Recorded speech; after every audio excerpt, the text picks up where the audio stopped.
Well, this is the end of Storm Dave. Welcome to Aldrin Travels, and today we're going to be heading north, way north, and I'm so glad you're going to be joining us.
The name Rossi comes from the Old Norse meaning Horse Island, the original name for Orkney, whereas her sister ship, the Outland, is the Old Norse name for Shetland.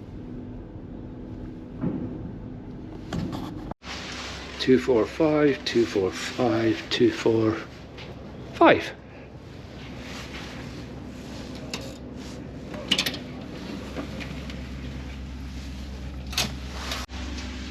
Well, sort of settled in, so have a look around. Well, the all-important tea and coffee making facilities. Now there's a couple of plugs there, but there's USB ports, so that's going to be handy for my camera and various other bits and pieces.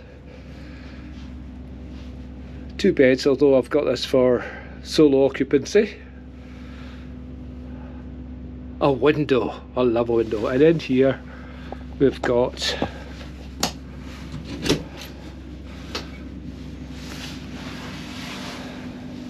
loo and shower, which will be really handy.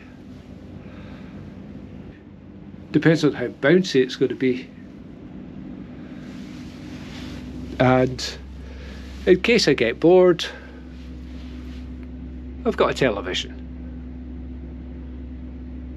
So it's going to be a quick tour of the outside and watch us leaving Aberdeen before going for something to eat. It's unusual in Aberdeen to get a view of the Isle of Lewis from Aberdeen Harbour.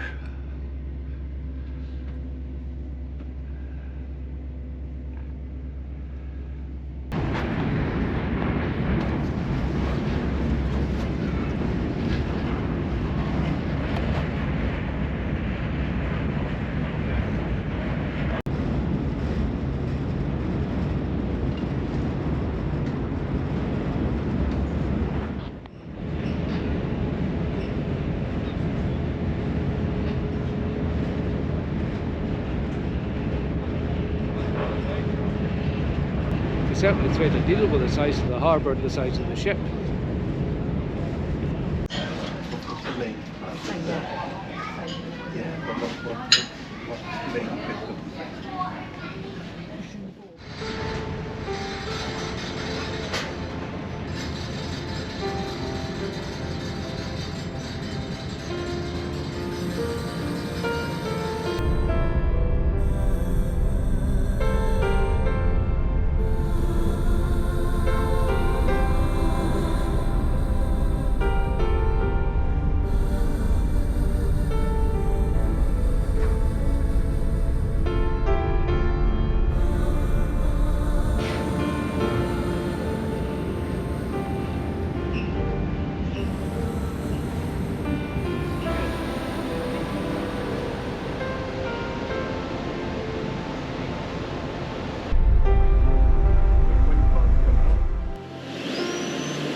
That's the wind farm that Donald Trump hates, so consequently everybody in Scotland loves it.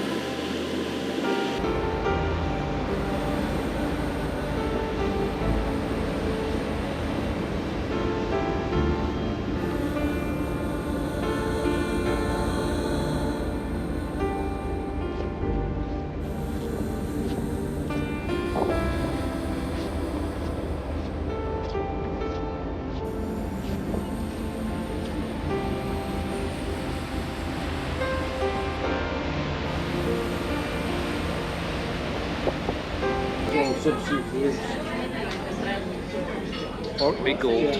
The tanker comes in and takes every 12 days. Well, it's just after 8:30, and although I haven't done any of the driving, I'm shattered, so I'm going to call it a day. A half pint of beer and a bottle of cider later, and I'm done. What a lightweight. But when I wake up, I'll be in Shetland. So we'll see you tomorrow. Hello, Peterhead.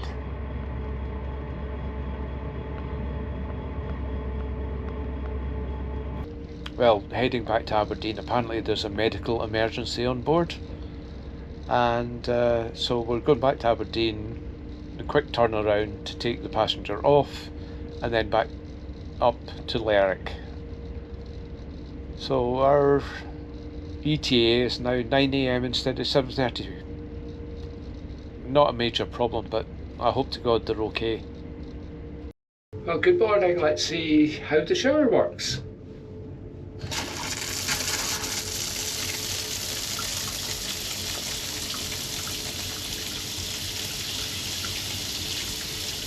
Right, this is where I part company with the camera. Well, good morning. It's Tuesday the 7th. It's 6:30. We should have been pulling into Lerwick in about half an hour, but because of the turn back we had to do last night because of the medical emergency, we still haven't passed Fair Isle. So one benefit, I might actually get to see Fair Isle through this really mucky window. Well, according to the map, Fair Isle should be out there somewhere, but I don't see it. Mind you, the window doesn't help.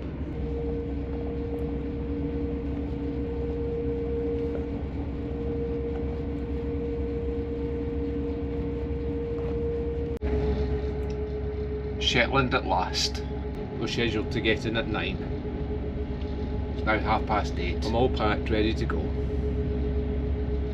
Looks like it's going to be good weather.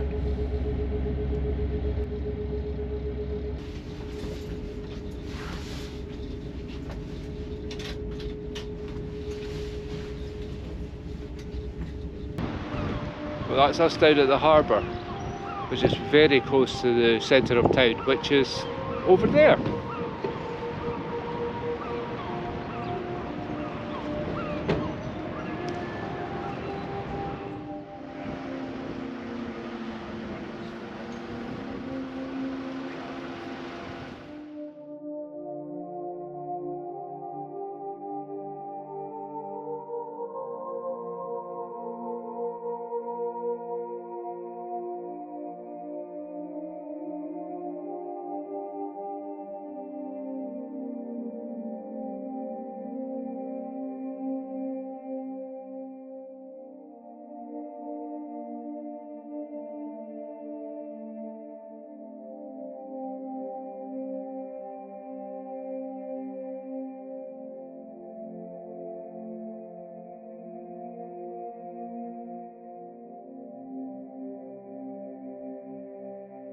Fort Charlotte was originally built on cliffs overlooking the sea, and I'm walking here on reclaimed land.